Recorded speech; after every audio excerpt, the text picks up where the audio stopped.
तेज़ आंधी और मूसलाधार तूफ़ानी बारिश के बाद हर तरफ जलथल हो गई। बारिश के बाद शहर की छोटी बड़ी सड़कें तालाब का मंजर पेश करने लगीं।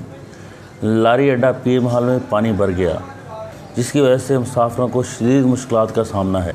बारिश और आंधी से गंदम की फसल शदीद मुतासर हुई है। नशेबी इलाकों में पानी लोगों के घरों में दाखिल हो गया, जिसकी वजह से लोगों को मसाइल का सामना है।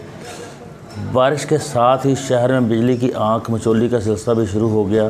फीडर ट्रिप करने से कई इलाके अंधेरे में डूब गए। निकासी आब की नाकस सूरत हाल के बायस लारी अड्डा पीर महल में पानी जमा हो जाता है और कई रोज़ तक खड़ा रहता है। ट्रांसपोर्टरों ने बताया अड्डे के गेट ते लाइए ट्रैफिक वाले हज़ार का चलान करता, इतने कोई जगह नहीं, अंदर पानी देखो कितना पानी है। अगर अड्डे के गेट से बैग ना लाइए तो ट्रैफिक वाले आते 1000 रुपये तो घट चिट नहीं देंगे। दसो असं किधर को जाइए।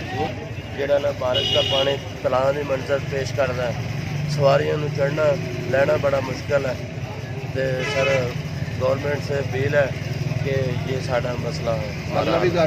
गुज़श्ता रात बारिश हुई है, इंतजामिया का अभी तक कोई बंदा नहीं आया। पानी अड्डे के मौजूद है, कोई निकलता कोई बंदोबस्त ना किया गया, ना कोई आया ही है इंतजामिया। पानी इंतजामिया वास्ते अपील आ भी मुसाफिरों वास्ते बहुत मुश्किल है, पानी तक निकासी हो गई। अड्डा में सीवरेज लाइन ना होने की वजह से पानी यहाँ खड़ा रहता है। म्यूनसिपल कमेटी इंतजामिया की तरफ आर्जी तौर पर पानी निकाल दिया जाता है, लेकिन यहाँ पर पानी खड़ा रहने की वजह से तूफ़ान फैलता है, जिसकी वजह से मुसाफिरों और दुकानदारों को शदीद मुश्किल का सामना करना पड़ता है। कैमरामैन मोहम्मद उस्मान के साथ मैं असद रफी, दुनिया न्यूज़ पीर महल।